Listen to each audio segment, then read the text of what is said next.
Permaneça em pé, né? Pegue a sua Bíblia para acompanhar a leitura.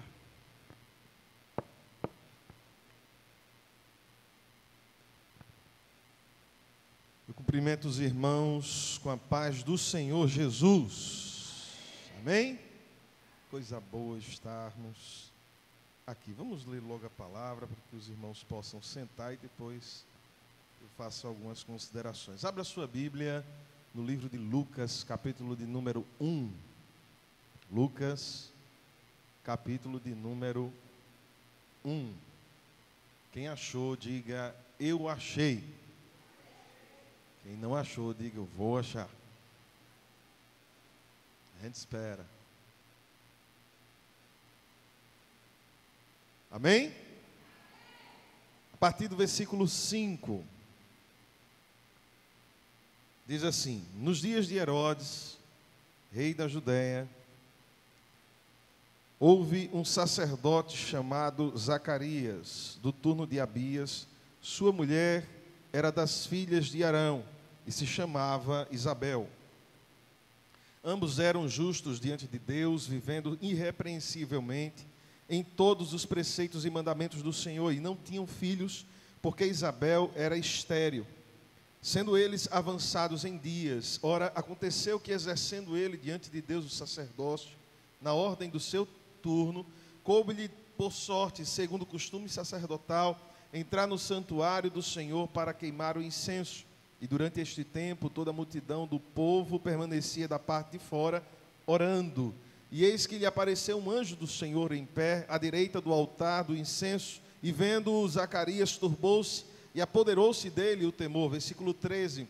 Disse-lhe, porém, o anjo: Zacarias, não temas, porque a tua oração foi ouvida, e Isabel, tua mulher, te dará à luz um filho, a quem darás o nome de João. Em ti haverá prazer e alegria, e muitos se regozijarão com o seu nascimento, pois ele será grande diante do Senhor, não beberá vinho nem bebida forte, e será cheio do Espírito Santo, já do ventre materno, e converterá muitos dos filhos de Israel ao Senhor seu Deus. E irá adiante do Senhor no Espírito e o poder de Elias, para converter o coração dos pais aos filhos e dos filhos aos pais, como diz no Antigo Testamento, converter os desobedientes à prudência dos justos e habilitar para o Senhor um povo preparado. Então perguntou Zacarias ao anjo: como saberei isto? Pois eu sou velho e minha mulher avançada em dias. Respondeu-lhe o anjo: eu sou Gabriel, que assisto diante de Deus, e fui enviado para falar-te e a trazer-te estas boas novas. Versículo 20. Todavia ficarás mudo e não poderás falar até o dia em que estas coisas venham a realizar-se, porquanto não acreditastes nas minhas palavras, as quais a seu tempo se cumprirão. O povo estava esperando a Zacarias e admirava-se de que tanto se demorasse no santuário. Mas, saindo ele, não lhes podia falar. Então entenderam que tivera uma visão no santuário, e expressava-se por acenos e permanecia mudo. Sucedeu que, terminados os dias do seu ministério, voltou para casa. Passados esses dias, Isabel, sua mulher, concebeu e ocultou-se por 5 meses. Assim me fez, contemplando-me, para anular o meu opróbrio perante os homens. Os irmãos podem se sentar. Eu fiz questão de ler todo o texto para que os irmãos pudessem se contextualizar nesta mensagem. Primeiramente, queridos, para mim é um motivo de alegria enorme de estar aqui, né? Já estive aqui através da mídia, né? Nós tivemos uma conferência online, né? E eu tive a honra de estar pregando lá de casa, né? Do meu quarto, aqui na igreja de vocês. Então, a tecnologia é uma bênção, né? Então, eu já tenho um carinho enorme por esta igreja, né? Estou muito bem acompanhado. Estou com minha esposa Daniele, com minha filha Melissa. Ela está com 34 semanas e 2 dias, né? Já, daqui a mais ou menos uns 30 dias, 31 dias, né? Está marcado para o dia 1º o concebimento de Melissa. E se Deus quiser, vai dar tudo certo em nome de Jesus. Minha irmã também, que também está grávida. É um mistério de Deus, viu, irmão? 2 semanas de diferença, né? Ela já está com 36 semanas. Já também, né? Meu querido Claudemir, que é meu cunhado, meu irmão, e minha mãe, Elisama, uma bênção de Deus. E queridos, eu tenho um carinho muito grande pelo pastor Henrique. O pastor Henrique, ele participou da minha vida em momentos muito complicados, momentos muito felizes também. Ele me ensinou muito, eu fui obreiro integral, né? Foi ele que enxergou, né? Deus o usou para a minha vida e foi canal de Deus na minha vida. Vocês estão muito bem pastoreados e tenho uma gratidão a Deus por estarem sendo ministrados e acompanhados por um homem de Deus, né? Pastora Márcia, meu Deus do céu, uma mulher de Deus que a gente vê Jesus nela, né, direto, né? E Marquinhos está aqui também, né? Totti também. Deixa quieto isso, né? Riquinho também está aqui. Então, eu tenho um carinho enorme por essa igreja, por esses irmãos, em nome de Jesus. Queridos, voltando para a palavra, esse contexto aqui é o contexto do período interbíblico. Período este que é marcado pela ausência de uma voz profética, desde o final de Malaquias até o nascimento de João Batista, quando ele se destaca aos 30 anos de idade. Período interbíblico, ele é marcado pela ausência da manifestação de Deus. Nós não vemos neste período nenhuma intervenção de Deus no meio da história, principalmente na questão profética. Lá em Malaquias capítulo 3, versículo 1, diz assim: eis que vos envio o meu mensageiro que preparará o caminho diante de mim. Isso é Malaquias capítulo 3, versículo 1, 400 anos antes do nascimento de Cristo. Quando Malaquias profetizou isso, o povo de Israel acreditou que isto iria acontecer no ano que vem. Porém, Deus, com a sua soberania e controlador do tempo, Ele esperou 400 anos para que isso viesse a acontecer. Acontece muito isso conosco, quando Deus ele fala algo para a gente, e a gente acredita que isso vai acontecer de hoje para amanhã, mas Israel aqui é a demonstração viva para mim e para você de que Deus ele promete e cumpre. Mas ele tem um tempo estabelecido para isso. Deus ele tem um tempo estabelecido para concretizar a sua palavra. E o período interbíblico é a prova disso. Queridos, nesse tempo, neste intervalo de tempo, Judá e Israel foi marcado por guerras, foi marcado por um momento de crise existencial, de crise de raça. Muitas vezes foram perseguidos e a ponto de quase serem erradicados, ou seja, extinta a raça judaica. Neste período, se os irmãos acompanharem um pouco da história, existiam nações que eram predominantes na época, mas principalmente depois do ano 175 a.C., neste tempo reinou-se praticamente os Seleucidas, que eram originados dos gregos, que eram originados do Alexandre o Grande. Esse Seleucidas foi marcado principalmente por um rei chamado Antíoco, que é considerado por muitos no nosso presente, mas um contexto mais presente, o Hitler do Antigo Testamento, o Nero do Antigo Testamento, o anticristo do Antigo Testamento. Este rei Antíoco, ele profanou o templo do Senhor. Ele pegou uma estátua de Zeus e colocou em cima da arca e começou a sacrificar porcos e fazia os sacerdotes comerem porcos dentro do templo. Este rei Antíoco, ele matava judeus por diversão. Este rei Antíoco, ele fez com que todo o povo fosse contra a palavra de Deus, ou seja, se Deus dissesse alguma coisa a respeito de qualquer ritual, a respeito de qualquer regra, ele fazia e obrigava o povo a fazer exatamente aquilo que Deus proibia, para que o povo fosse testado, e se não fizesse, fosse morto.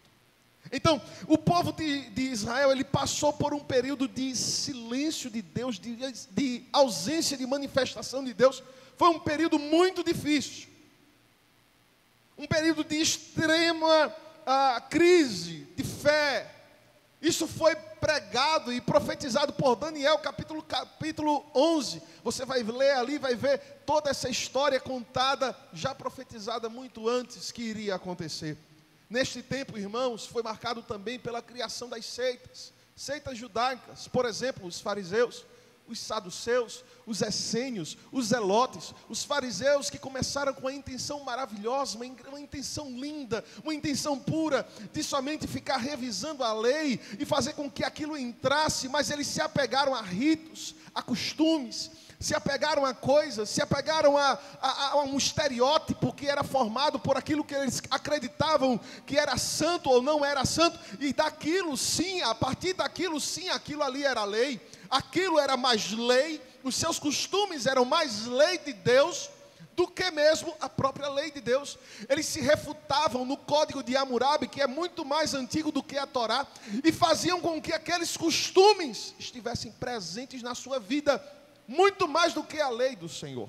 É por isso que Jesus vai citar lá no Novo Testamento que eles eram hipócritas, porque era somente o exterior que eles prezavam, mas o interior era vazio. Eles buscavam a Deus e faziam de tudo para que pudessem manter a lei. Mas o que é igreja sem Espírito Santo? O que é igreja sem Deus? O que é isto aqui que nós estamos fazendo sem a presença daquele que nós cultuamos? O que é a igreja do Senhor reunida? O que é a comunidade essência cristã reunida sem o Espírito movendo, soprando, guiando, curando, avivando? O que é a igreja sem Ele? Nós somos, irmãos, sem Deus somos iguais aos fariseus. Só prezamos pelos costumes, prezamos pelos rituais, prezamos pela liturgia, prezamos por aquilo. Iniciamos de 7 horas, entrega a palavra a tal hora, termina de tal hora, vai para casa, no outro dia tem culto, vem... Fica assim, fica um clube noturno, fica uma social noturna. E Jesus não pagou um preço na cruz para você frequentar um clube, não, uma social noturna, não. Ele pagou o preço para avivar a tua vida. Aleluia! Tinha os saduceus. Os saduceus, eles eram os fariseus ricos, sendo que não acreditavam na vinda do Senhor, nem na vida após a morte, nem em anjos, nem em demônios. Os essênios, eles seguiam por essa linha. Os zelotes, eles acreditavam tudo que os fariseus acreditavam, porém, eles exerciam também uma força militar. Tudo isso criado, irmãos, no período, diga, interbíblico. Olhe para o seu irmão e diga, interbíblico. Foi nesse período em que Deus se ausentou, que tudo isso aconteceu. Você percebe isso? Você percebe o quanto a ausência de Deus ela é nociva para você? Você consegue entender o que a ausência de Deus na sua vida, ela pode ser nociva para a sua vida, para a sua casa, para o seu ministério, para o seu trabalho, para todas as áreas. O que a ausência de Deus pode fazer na sua vida? Sabe o que acontece, irmãos? É que nós estamos tão seguros de nós mesmos, estamos tão seguros muitas vezes do nosso salário, estamos tão seguros da nossa mordomia, estamos tão seguros naquilo que nós fazemos e prezamos, que nós acreditamos que Deus já não é tão necessário, Um dia desses eu estava e fui pego nessa situação que uma irmã chegou para mim e disse assim: olha, Epitácio, Deus me disse que esse prédio aqui é de vocês. A gente estava numa questão da empresa. Ela disse, eu fui para casa quando o inquilino me entregou. E ela disse que foi para casa. Quando cheguei em casa, eu apresentei a Deus. E ele disse, vá a Napoleão e a Epitácio e diga que o prédio é deles. Isso foi bem antes. E quando ela falou aquilo, irmãos, naquela época eu estava passando por alguns conflitos, estava em algumas crises na minha vida. Quando ela falou aquilo, o Espírito Santo ministrou meu coração, porque... meu Deus, uma coisa daquela ela apresentando a Deus, e eu estava num momento em que eu não estava apresentando as coisas a Deus, não estava colocando as coisas diante de Deus, e isso vai um erro depois de outro, depois de outro, depois de outro, depois outro, depois outro, e Deus falou ao meu coração: meu filho, eu estou aqui para ajudar, viu? Ei, a gente pode dividir essa carga junto, viu? Meu filho, você sabia que eu posso estar aqui pertinho de você para lhe ajudar nessas decisões, meu filho? Você sabia que eu sou o teu amigo, meu filho? Você sabia que eu sou o Paracaléu, meu filho? Você sabia que eu sou o teu ajudador? Esse contexto era o contexto de Zacarias e Isabel. Esse contexto era que Isabel e Zacarias estavam. Eles poderiam, irmãos, muito bem, de acordo com tudo que já foi exposto aqui, eles poderiam optar e escolher por não temer a esse Deus. Como é que eu adoro um Deus que eu não o vejo? Como é que eu adoro um Deus que Ele não me responde? Como é que eu adoro um Deus que não traz para mim nenhuma resposta, nenhum retorno, porque hoje a lei do retorno, ela influencia muito a gente. Como é que eu vou adorar um Deus que eu não tenho um feedback dele, um retorno dele, a voz dele eu não ouço? Como eu vou adorar esse Deus? Eles poderiam optar por isso e abandonar a sua fé. Não ter retorno nenhum de Deus poderia ser muito bem a justificativa para dizer: eu não tenho motivos para servir a Deus. Eles poderiam blasfemar contra Deus, eles poderiam murmurar contra Deus, eles poderiam reclamar porque Deus não deu uma criança a eles, eles poderiam muito bem desistir de cultuá-lo e amaldiçoar esse Deus, muitas vezes, como muitos fazem. Eles poderiam, meu irmão, escolher por não estar perto do Senhor, mas eles sabiam que mesmo que nunca tivessem escutado a voz de Deus, o lugar de resposta sempre seria na busca pela presença de Deus. Pela presença de Deus. A nossa vida com Deus, ela independe de como a igreja está, de como o mundo está, de como a pandemia está, de como a sua saúde está, de como o seu casamento está, de como a sua família está, de como o seu trabalho está, de como a sua conta bancária está, de como as suas forças estão, de como a sua saúde física, mental, psicológica, seja o que for, está. A sua vida com Deus, ela precisa nortear e balizar tudo isso. É o único núcleo da nossa vida, queridos. Nossa vida é formada pelo núcleo familiar, pelo núcleo acadêmico, pelo núcleo profissional, pelo núcleo pessoal, pelo núcleo espiritual. Essa área espiritual é a única que puxa todas as demais para baixo. Se você andar longe de Deus, você fica totalmente desregulado e desequilibrado. Isso não quer dizer que os sintomas que nós passamos e as dificuldades e aflições que passamos, isso não quer dizer que é a ausência de Deus. Mas entenda que o lugar de resposta para a sua vida sempre será na presença de Deus. Esse casal não desistia de Deus. Esse casal não desistia da casa do Senhor. Este casal não desistia de cultuar ao Senhor. Meu querido, imagina o Senhor chegar na igreja para oferecer o seu culto a Deus como sacerdote. A Bíblia diz que eles entravam num santo lugar, e quando eles entravam, eles começavam a oferecer uma oferta em movimento. Essa oferta em movimento passava horas e horas, e tudo isso não ouvia um retorno, não sabia se Deus estava ouvindo. Imagine esse casal que os pais deles nunca ouviram a voz de Deus. Aqui, meu querido, em 400 anos, representa praticamente 10 gerações sem ouvir a voz de Deus. Deus, o avô dele não ouviu, o bisavô dele não ouviu a voz de Deus, o tataravô dele não ouviu a voz de Deus, ninguém da família dele ouviu a voz de Deus, só seguia um ritual e uma religião que foi passada de pai para filho. Imagine a condição desse casal, mas mesmo assim, eles sabiam que o lugar deles era na casa do Senhor, era na casa do Senhor. Ei, não importa o que você está passando, seja você aqui ou em qualquer lugar desse país, se você estiver ouvindo na mídia, querido, o seu lugar é na casa do Senhor.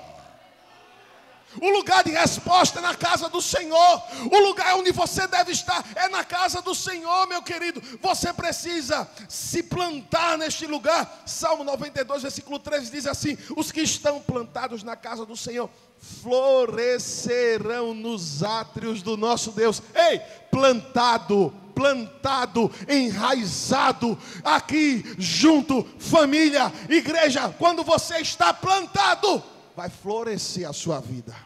Você pode levantar a sua mão para o céu e aplaudir o Senhor?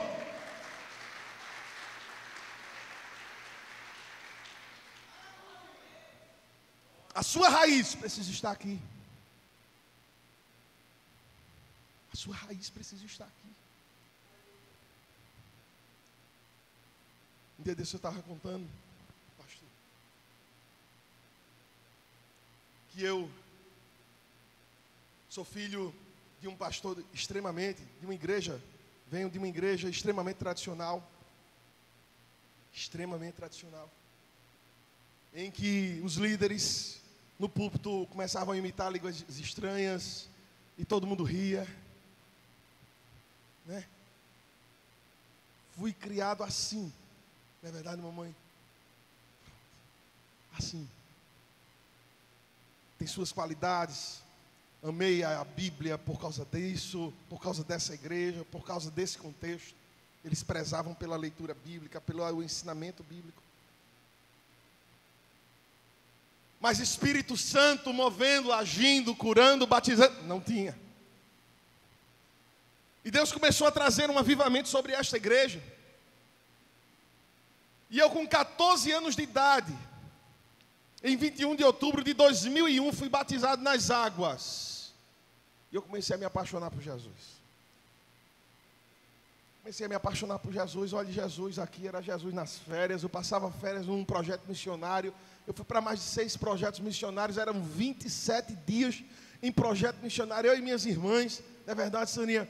Era projeto sobre projeto. Muitas vezes eu fui pagando, outras vezes eles me chamavam para ser o responsável pelo louvor do projeto missionário.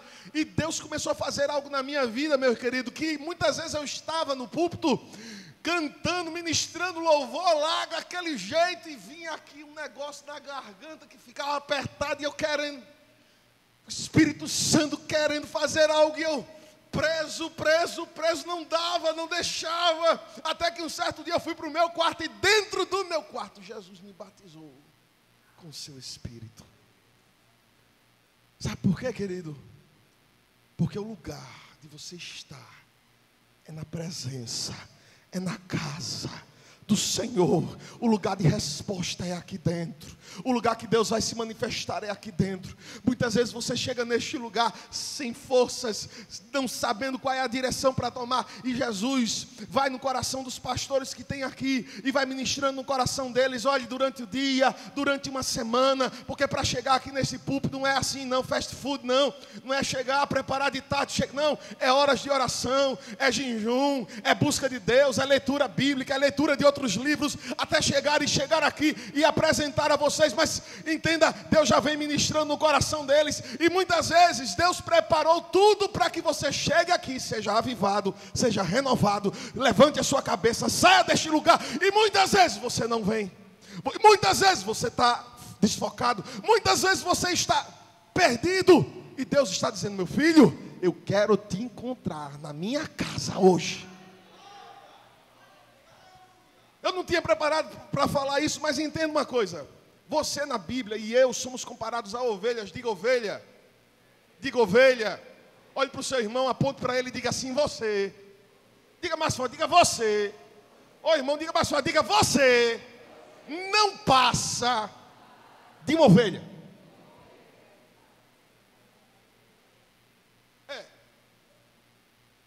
E ovelha é o último animal da cadeia alimentar. Ovelha não tem unhas para arranhar.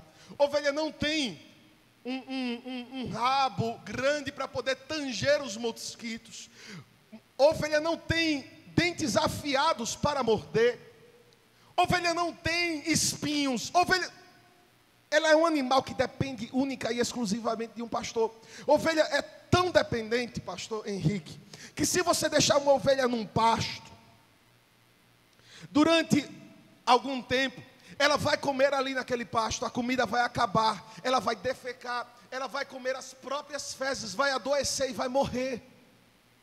Ela não tem a capacidade de enxergar que acabou o pasto e vai rumar para outro pasto.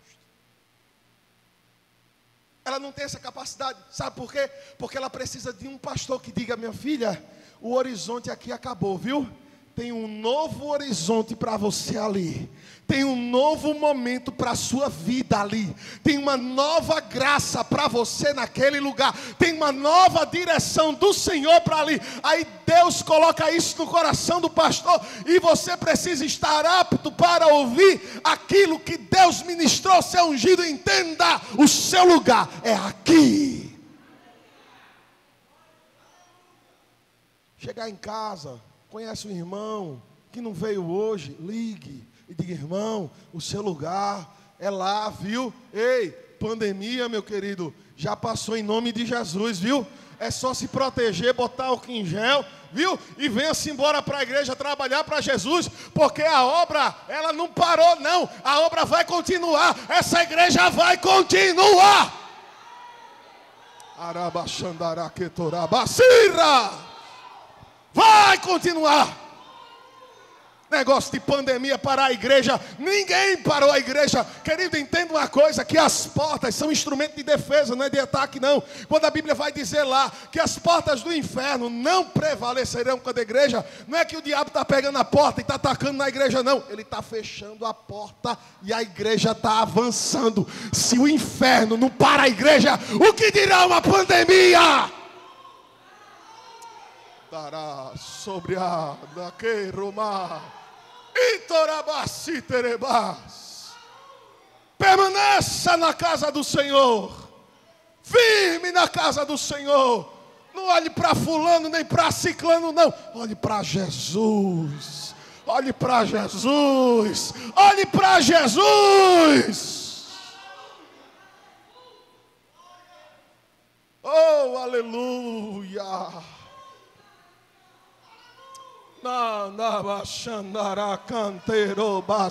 Você só vai vencer, meu irmão, fazendo a obra. Você só vai continuar fazendo a obra. Deus vai te abençoar fazendo a obra. Não é parando não, não é estacionando não. Não é momento de estacionar nem de parar. É momento de você se levantar, colocar a sua máscara, pegar o álcool em gel e fazer a obra do Senhor.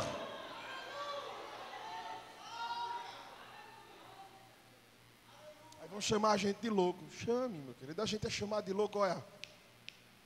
Faz tempo, viu? Né, pastor? Faz tempo que a gente é chamado de louco. Desde o tempo de Adão e Eva. A gente é chamado de doido, viu? Mas é doido por Jesus, viu?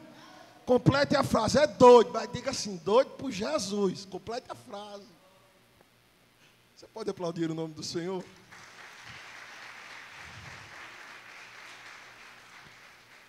Segundo,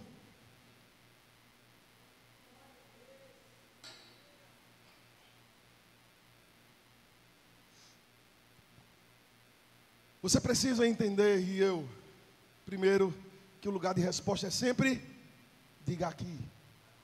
Aqui. Olha para o seu irmão e diga: aqui, viu? Diga assim a ele: não é ali não, viu? Diga: aqui.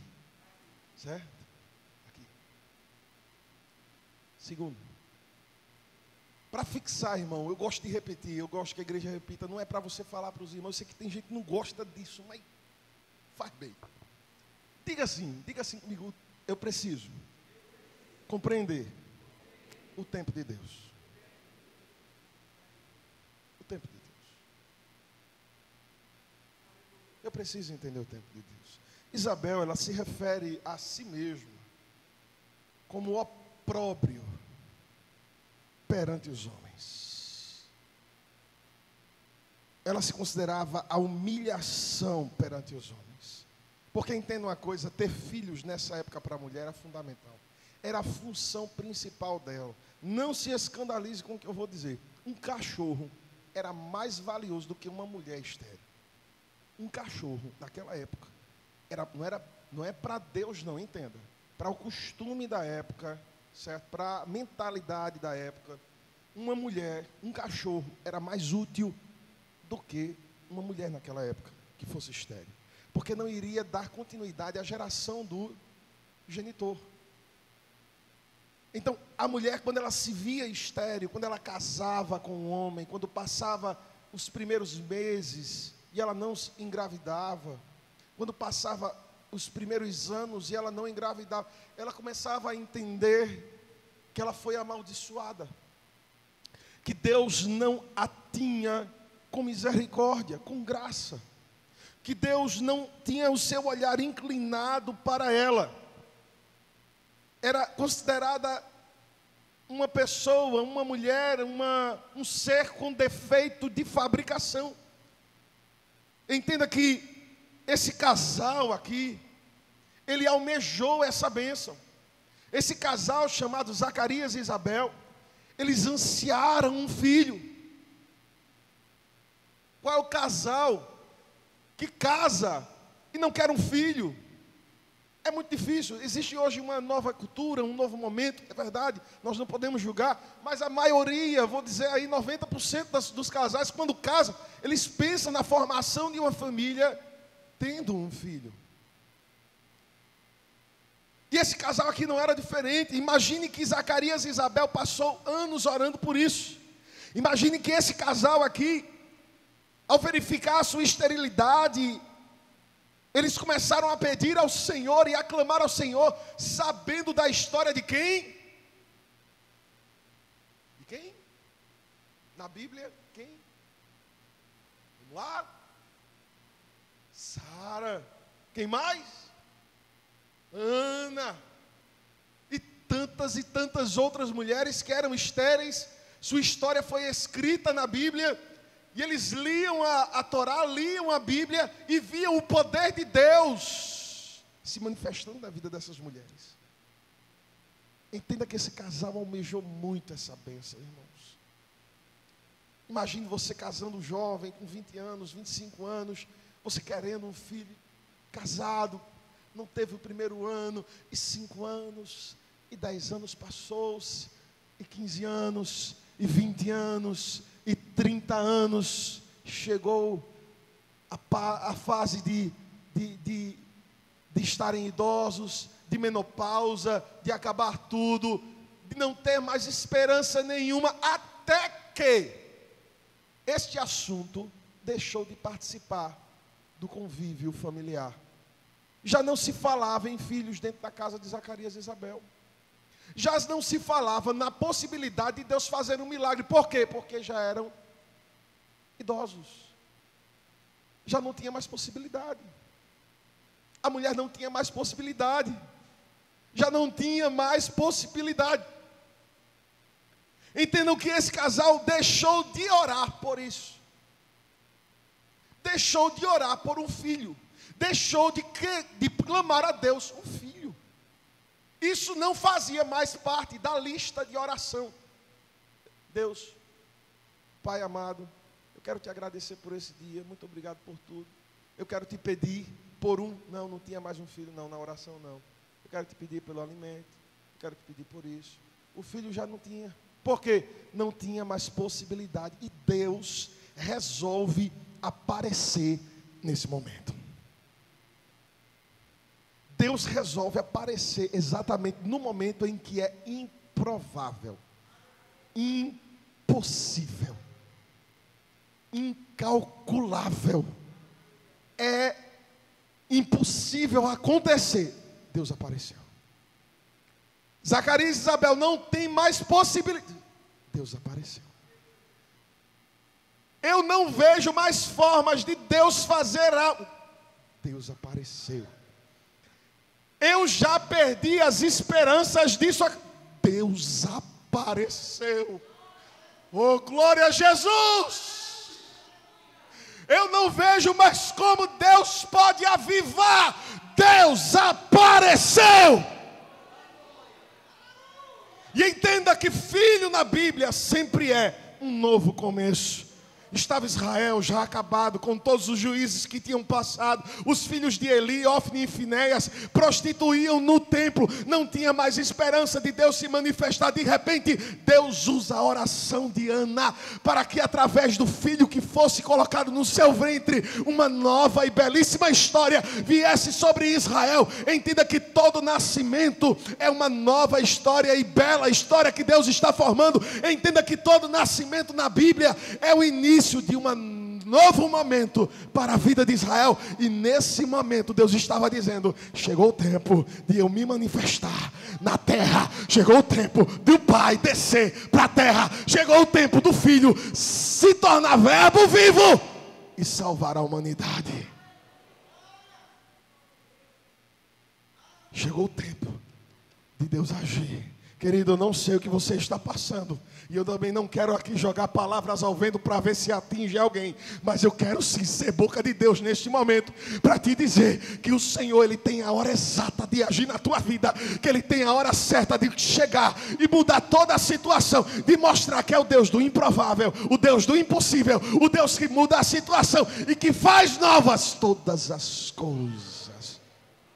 Todas as coisas. Todas as coisas. Todas as coisas. Oh, que coisa maravilhosa, Jesus. Todas as coisas Ele faz novas. Queridos, eu me encontrei uma certa vez desacreditado das promessas do Senhor. As pessoas falavam a respeito de ministério, de pregação, de ministração.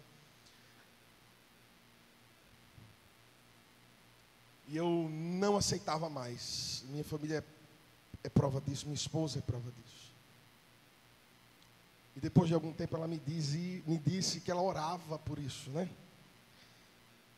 E pastor, eu não queria mais saber de igreja, sabe? Eu só ia para a igreja para fazer o meu, adorar o Senhor, mas não queria mais trabalhar na igreja. Não deixava de ir, mas também não queria trabalhar. Já tinha passado por muitas decepções, por muitas frustrações, muito machucado, muito dolorido. E eu estava num culto como esse. E Deus começou a usar o pastor que estava lá na frente, dizendo que o Senhor estava renovando alguém naquele culto. E, irmãos, muitas vezes isso é tão falado na igreja e a gente não dá muito crédito, sabe? Mas Deus, naquele culto especificamente, Deus, Ele começou a avivar a minha alma. Ele começou a trazer algo novo na minha alma e o desejo de estar mais próximo dEle e da sua obra. Passou-se alguns dias, eu estava dormindo e eu tive um sonho que eu estava sentado na cadeira da igreja. Sentado na cadeira da igreja e o pastor da igreja chegava para mim, olhava para mim, virava-se para mim, tocava no meu ombro e dizia: chegou o tempo de você voltar a trabalhar para Jesus. No sonho, eu acordei assustado, disse: Jesus, está nas tuas mãos, mas eu não quero, e pronto.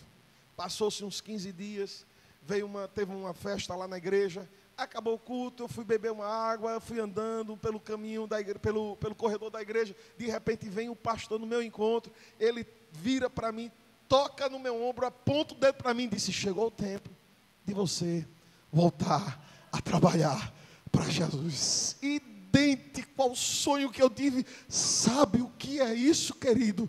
O Deus que responde no tempo certo, na hora certa. Ele sabe ainda conquistar corações, Ele sabe ainda convencer corações, Ele sabe ainda tocar em vidas. Muitas vezes nós engessamos o agir de Deus e achamos que Ele só faz assim, ó, quadradinho, bem bonitinho. Não, Ele usa meios e formas diferentes de se encontrar, mas Ele encontra. Eu creio que Deus Deus, Ele marca encontros na vida da sua família, na sua vida, no seu ciclo. Deus, Ele marca encontros particulares com vidas que precisam. Descansa o teu coração. Creia no tempo de Deus. Terceiro, já estou terminando.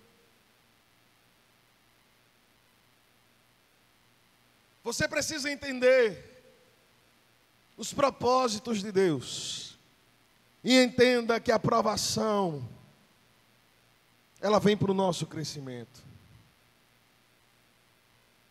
Olhe para o seu irmão, por favor, e diga assim: a aprovação vem para o nosso crescimento. Um dia desse eu estava lendo um livro, pastor, e vi que antigamente, muitos anos atrás, 500 anos atrás, eles tinham um método bem diferente de criar navios, de formar, de construir navios. Homens ricos e poderosos iam a algumas ilhas, especialmente ilhas, que tinha nessas ilhas bastante árvores. Eles atracavam um barco lá. Eles começavam a derrubar as árvores mais fortes que viam, que eram mais robustas. E iam à parte mais alta da ilha. Entenda, ouça comigo, aqui olhe, preste atenção. Iam à parte mais alta da ilha. Pegavam a árvore que estava na ponta, na parte principal, no ápice da ilha. Na ponta da ilha. Dessa árvore eles cortavam todas as árvores ao redor. E deixava só ela. Deixava só a árvore lá. Certo? Entendeu aqui? Pegava a árvore que estava na ponta da ilha, cortava todas as árvores que estavam em volta dela e deixava só ela lá. As outras árvores iam fazendo o casco do navio, o convés do navio, toda a parte de coluna do navio, de tudo, iam formando todo o navio.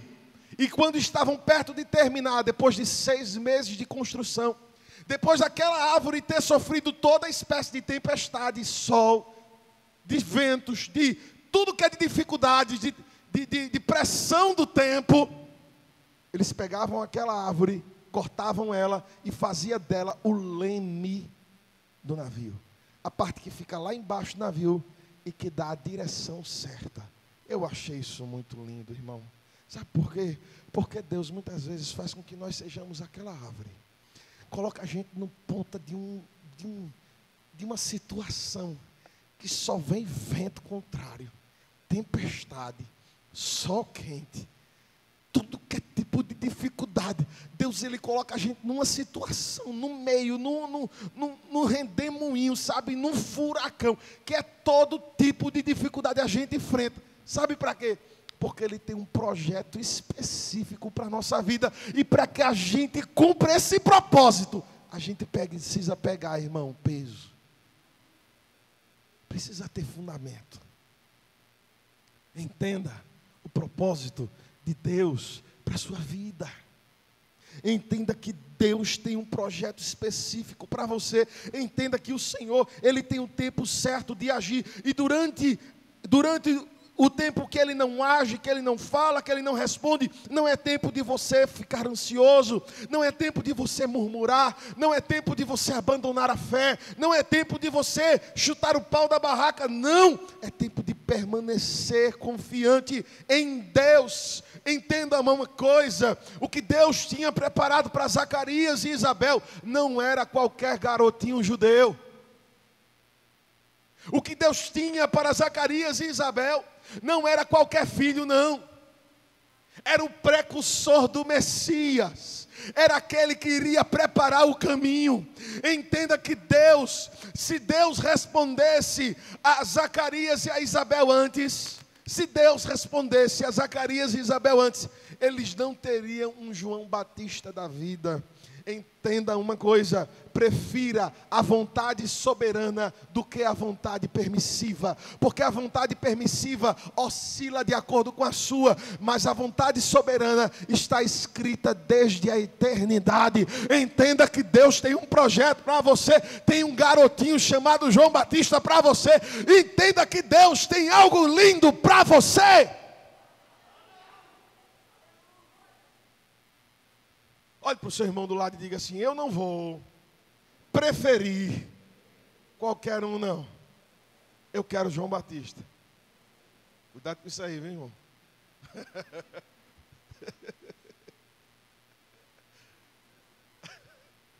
Você quer epitácio, viu, você? João Batista é melhor. O precursor do Messias é melhor. O último profeta é muito melhor. Aquele que preparou o caminho é muito melhor. Nunca houve profeta na terra mais importante do que João Batista. Nem Elias, com todo o seu impacto e poder e tanta unção de Deus, teve uma missão tão grandiosa e gloriosa quanto a de João Batista. Nem Samuel, que foi uma espécie de sacerdote, rei, juiz, tantas coisas, profeta, ele foi tantas coisas no meio de Israel, mas nem Samuel teve uma honra e uma glória tão grande quanto João Batista. Nem Daniel, que foi um profeta palaciano, não teve. Nem Amós, que foi tirado do meio dos pastos, ele era vaqueiro praticamente, teve uma missão tão gloriosa, mas não foi tão gloriosa quanto a de João Batista. Ei, estenda e espere o tempo de Deus para a sua vida. Calma, aguenta o seu coração, segura ele, tenha paz em Deus, acalma esse coração em nome de Jesus. Tem dias que eu digo a Jesus: Jesus, bota uma rédea no meu coração e puxa essa ansiedade, puxa essa agonia, puxa essa afobação, puxa esse negócio de querer as coisas rápidas, de querer que Deus seja imediatista. Senhor, bota uma rédea e puxa. Eu vou pedir ao Espírito Santo que faça isso nessa noite por você, que o Espírito Santo de Deus, meu irmão, venha dominar a tua vida, essa ansiedade, essa agonia, essa afobação, essa agonia de não saber esperar o tempo de Deus. Ei, espera em Deus. Espera em Deus, espera em Deus, espera em Deus, aleluia, oh glória a Deus, espera em Deus. Em último lugar, e aqui eu termino,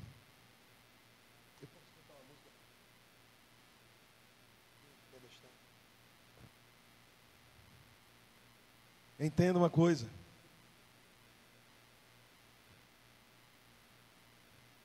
o novo cântico é algo certo para a sua vida.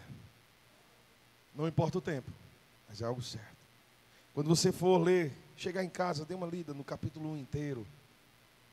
Capítulo 1 inteiro de Lucas. Você vai ver que mesmo Zacarias sendo incrédulo, mesmo Zacarias sendo incrédulo, porque ele, tranquilo, mesmo Zacarias sendo incrédulo,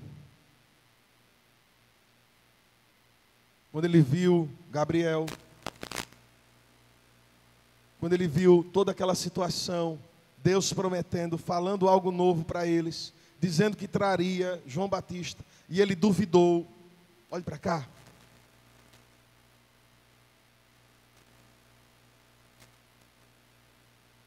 A Bíblia diz que Gabriel olhou para ele e disse: você vai ficar mudo, porque você duvidou.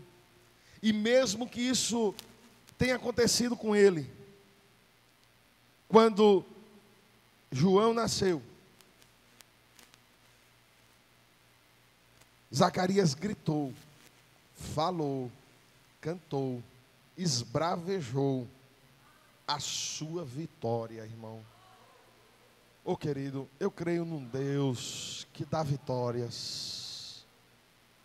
Eu não creio num Deus que é materialista. Eu não creio num Deus assim. que está responsável, que morreu na cruz exclusivamente para me abençoar na terra. Não. Mas eu creio num Deus que Ele se importa com a minha vida, com as minhas causas, que Ele escreveu a minha história, que Ele escreveu a tua história. Entenda que Deus tem algo preparado para você. Os irmãos do louvor podem me ajudar aqui em nome de Jesus.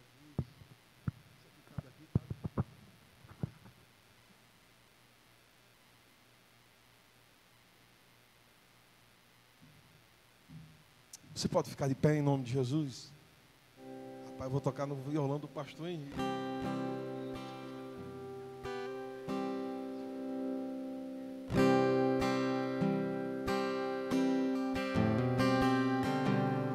Você pode adorar o Senhor.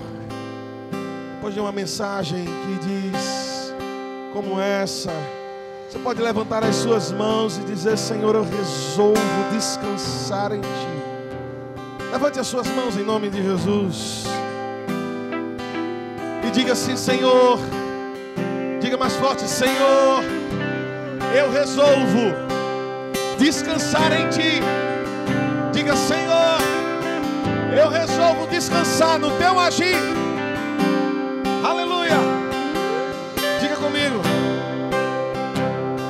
eu sei que sempre estás comigo, Senhor.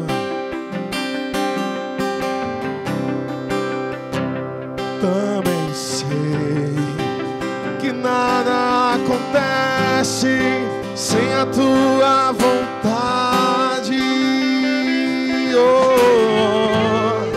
mas preciso aprender a confiar em Ti. Eu preciso aprender a descansar em Ti. Aponte para Ele e diga: Tu és meu Senhor.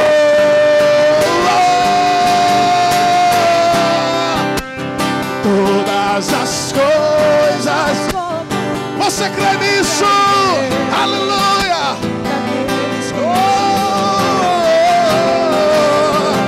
Eu sei, todas as coisas cooperam. Ei, Deus está no controle de tudo. Aleluia! Eu sei, diga. Eu sei. Ele sempre está contigo, Senhor.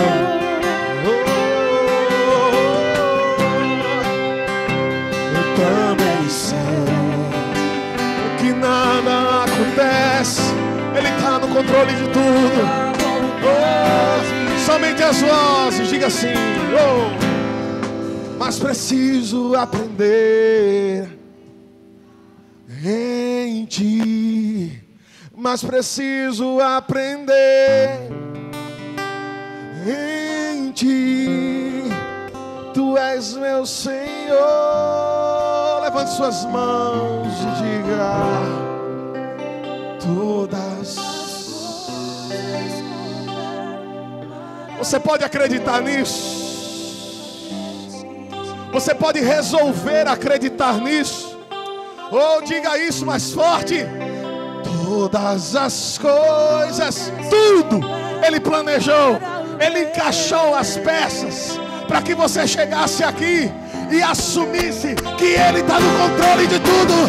Diga: todas as coisas cooperam para o bem daqueles que te amam.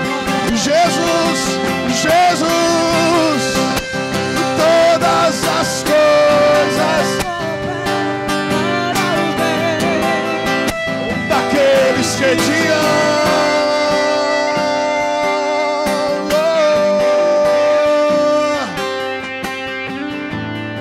Espírito de Deus, nós te amamos, Senhor. Deus, nós temos um amor por Ti, muitas vezes que nem nós entendemos. Um amor de altos e baixos, um amor, Senhor, de vales e montes.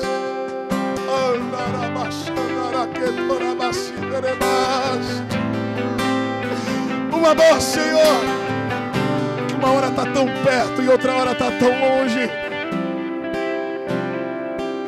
Mas como um pai, Senhor, que conhece o coração do filho, nós te pedimos, Espírito de Deus, invade o nosso coração, restaura o nosso coração, restaura a nossa comunhão. Espírito, levante a mão e diga: todas as coisas cooperam para o bem daqueles que te amam. Espírito de Deus, todas as coisas cooperam para o bem daqueles que te amam. A igreja.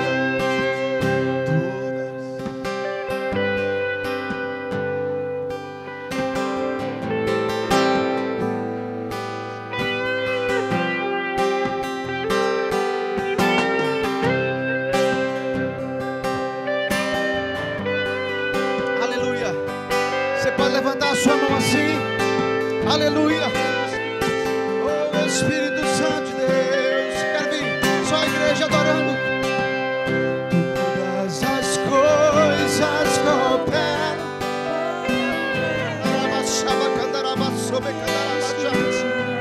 Oh Espírito Santo de Deus,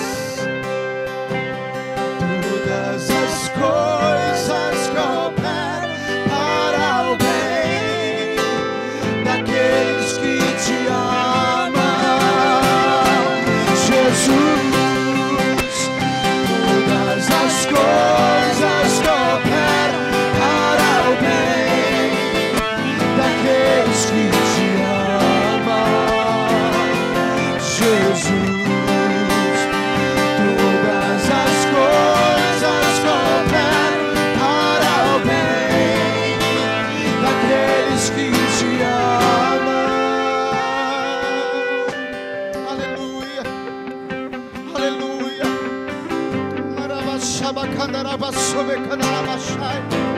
Receba o renovo, receba o abraço do Senhor nesta hora.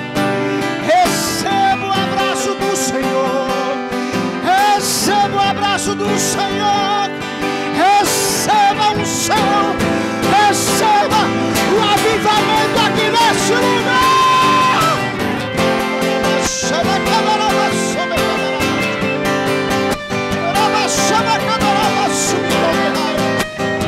Oh Espírito Santo,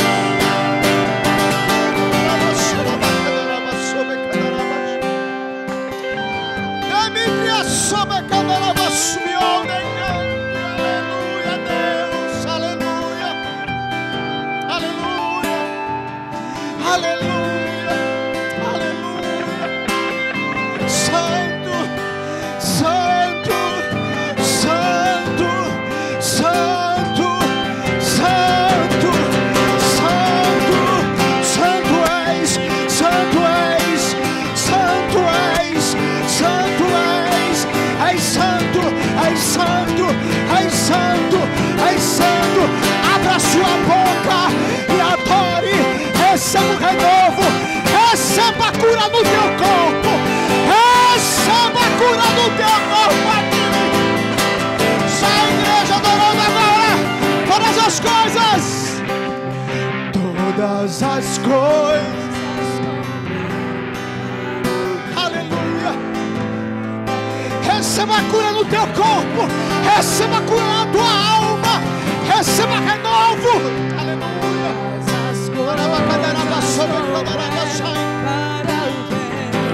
Essa voz, esse canto pode ser melhor para Ele. Aleluia. Quanto mais alto que você puder.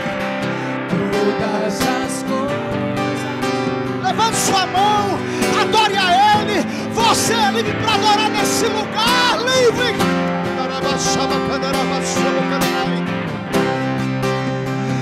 Todas as coisas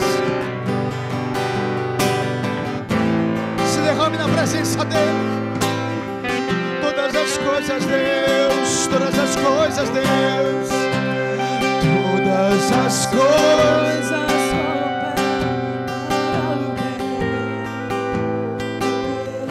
Aleluia, aleluia, aleluia, Senhor. Todas as coisas. O tempo está cooperando, a demora está cooperando, o silêncio está cooperando. Aleluia. Todas as coisas cooperam para o bem daqueles que te amam, Jesus. Todas as coisas cooperam para o bem daqueles que te amam. Aleluia, aleluia, aleluia, aleluia. Você é amada do Senhor. Você é amado do Senhor.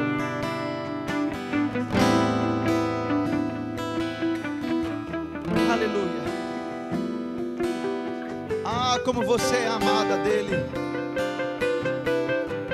Você é menina dos olhos do Senhor. Você é a imagem e semelhança dele. Você é especial demais para ele. E ele te trouxe aqui nessa noite porque você vai receber a sua cura. Já está recebendo a sua cura. Demorou, mas chegou. Aleluia. Porque o tempo coopera para o meu bem e para o teu bem.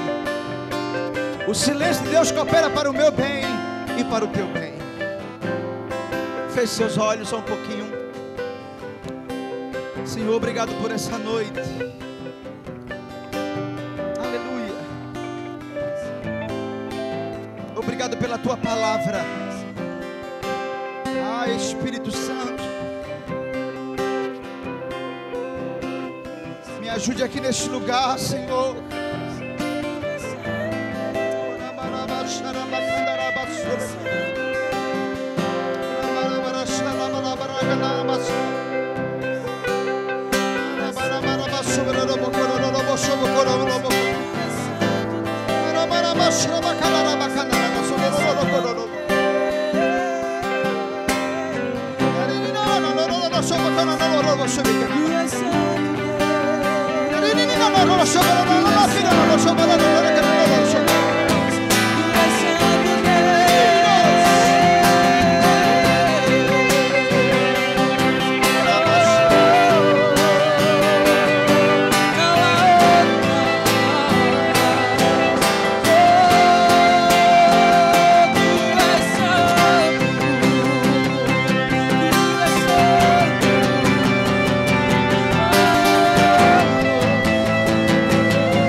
Nós te amamos, Senhor. Obrigado pela tua presença. Que nunca falta a tua presença neste lugar, Senhor.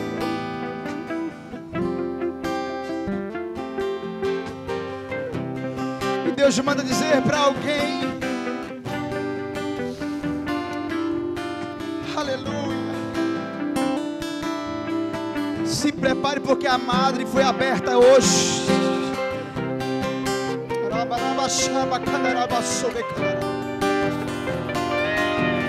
E a gestação vai aparecer. Dimitri assou de cante. Dimitri assou de cante. Tentasse uma vez, duas vezes, três vezes. Mas o milagre vai acontecer. Já aconteceu. A criança vai nascer e vai ser bênção do Senhor para a tua vida. Oh Deus, aleluia.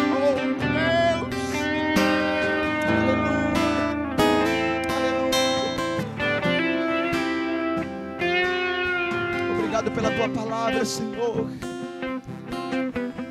Obrigado porque a esterilidade foi embora. Aleluia. Obrigado pelo milagre do renovo da tua presença, Senhor. Ah, Deus, não temos palavras. Recebe a gratidão do nosso coração. É assim que nós te pedimos, Senhor, e te agradecemos no nome de Jesus. E quem crê, diga amém. Você pode aplaudir a Ele, adorar a Ele. Aleluia.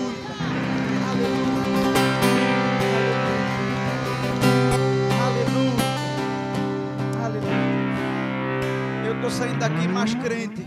Aleluia. Quem está saindo daqui mais crente, diga amém. Isso, mais convertido, né? Mais transformado. Quantos foram abençoados por essa palavra, diga amém, né? Quantos querem que o pastor Epitácio volte mais vezes, diga amém.